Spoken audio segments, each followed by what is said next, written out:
تو اگر یہ ان کو خدا سمجھتے ہیں تب بھی میں اس حوالے سے بری ہوں, میں نے کبھی ان کو گالی نہیں دی.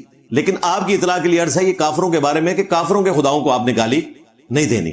اس کا مطلب ہے آپ خود اپنے آپ کو کافر سمجھ رہے ہیں.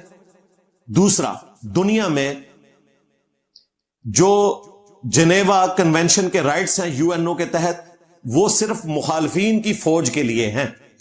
پاکستان کی جنگ اگر کسی کنٹری کے ساتھ ہو تو اس کا جو فوجی ہے نا, اسے جنیوا کنونشن کے تحت قیدیوں کے رائٹس ملیں گے. لیکن اگر پاکستان کا اپنا فوجی پاکستان کی فوج کے ساتھ غداری کرے گا تو اسے جنیوا کنونشن والے رائٹس نہیں ملیں گے. ڈیتھ پینلٹی ہوگی, ٹانگا جائے گا اسے. ہونا تو چاہیے آپ کے تحت کہ جی جنیوا کنونشن کے رائٹس اسے ملے, تو پھر آپ کو بتایا جائے گا کہ وہ ہے مخالفین کے بارے میں, اپنوں کے بارے میں نہیں ہے. لہذا جو کافر ہیں ان کو تو رائٹس ملیں گے کہ آپ نے ان کے جھوٹے خداؤں کو گالی نہیں دینی, لیکن جب اپنے غدار ہوں تو ان سے یہ رائٹس اٹھ گئے. لیکن ہم پھر بھی گالی نہیں دیتے ان کو. ہم تو صرف ایک سلوگن بلند کرتے ہیں, میرے نبی سا ہے ہی کوئی نہیں, تیرے بابے تھے شاہی کوئی نہیں. ہمیں گالی دینے کی ضرورت ہی نہیں ہے, ہمارا ایک رجز ان کے لیے کافی ہے. تو اس چیز کو بالکل اپنے دماغ میں بٹھا لیں کہ یہ چیزوں کو مس کوٹ کرتے ہیں. دوسری طرف ان لوگوں کا اپنے ان بابوں اور بزرگوں کے بارے میں یہ دعویٰ تھا کہ یہ دنیا کا نظام چلاتے ہیں, اس لیے ہم انہیں رسپیکٹ دیتے ہیں کہ یہ ہے تو اللہ کے بندے ہیں لیکن دنیا کا نظام اللہ نے ان کے حوالے کیا ہوا ہے. اور پھر اس پہ ترا یہ کہ خادم رضوی صاحب سے ایک بلنڈر ہو گیا. انہوں نے اپنی ویڈیو میں کہا کہ امام مالک فرماتے ہیں کہ امت مر جائے اگر رسول اللہ کی گستاخیاں ہو رہی ہیں اور امت جو ہے وہ گستاخوں کو روکنے کے لیے کچھ نہیں کر رہی. وہ پنجابی میں ان کا کلپ ہے, کافی وائرل ہوا تھا. امام مالک فرماندے نے امت مر جائے, نبی دیاں گستاخیاں ہو رہی ہیں اور امت کچھ نہیں کر رہی. امام مالک فرماندے سن پھر امت زندہ کیوں ہے, پھر مر جائے ساری, پھر مر جائے ساری. پوری عالم اسلام اس وقت یا تو مر جائے, یا تو مر جائے سارا عالم اسلام, یا پھر حضور کی عزت پر پہرا دے. بس دو باتوں میں سے ایک بات ہے, بس یا سارا اکٹھا ہو کے مر جائے تو یا پھر فرانس کو جواب دے.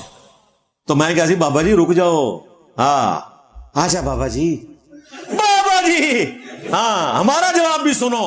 سب سے پہلے تمہارے غوث کتب ابدال مر جائیں کہ جنہوں نے اپنے نبی کے ساتھ کلمہ پڑھا اور وفاداری نہیں کی, وہ اپنے مریدوں کو جلا کے راکھ کرتے رہے, یوٹیوب سے ایک ویڈیو نہیں ڈیلیٹ کروا سکے گستاخانہ.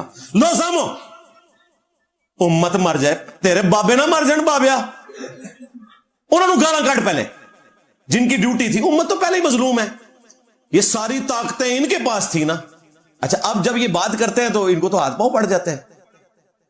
جب ہم انہیں کہتے ہیں کہ جی آپ کہتے ہیں سمندر فلاں بابے نے روکا ہوا ہے اور ساری چرچ وہاں بکتی ہے, راوی کے پل کے اوپر جو بابا 1965 میں ڈائیو لگا کے بم پکڑتا تھا, 2009 میں بم ٹھوک کے چلے گئے, پکڑ نہیں سکا, 55 لوگ شہید ہو گئے.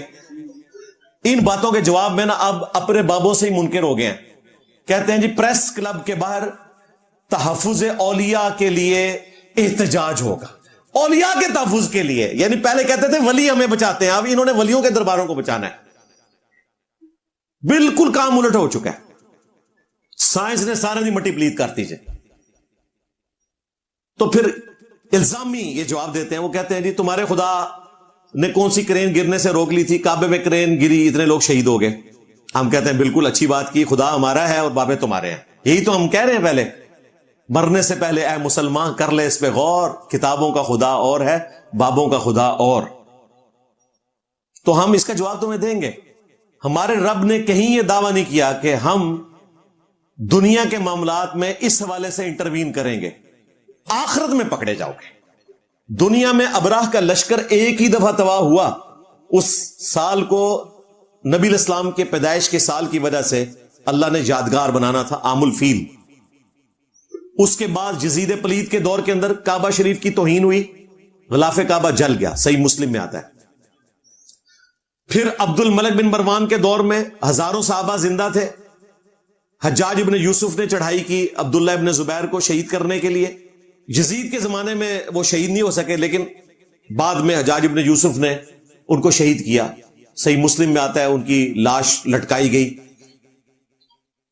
مکے کے دروازے کی. جی تو ناظرین آپ نے ویڈیو دیکھی, آپ نے سنا کہ یہ آیت جو کافروں کے لیے نازل ہوئی تھی اس کو آج کل کے عالم اپنے پر کیوں فٹ کرتے. ان کو لگتا ہے کہ انجینئر صاحب یہ آیت ان پر فٹ کر رہے ہیں, حالانکہ ایسی کوئی بات نہیں ہے. انہوں نے واضح الفاظ میں ہمیں سمجھایا. اگر یہ خود سے سمجھتے ہیں تو پھر سمجھتے رہیں. ان کو لگتا ہے کہ انہوں نے اپنے جھوٹے خدا بنائے ہیں, بات تو پھر یہی لگتی ہے. آپ کا اس بارے میں کیا خیال ہے؟ کمنٹس میں اپنی رائے کا اظہار ضرور کیجیے. اللہ پاک ہم سب کو اپنے احکامات پر چلنے کی توفیق عطا فرمائے. آمین. السلام علیکم.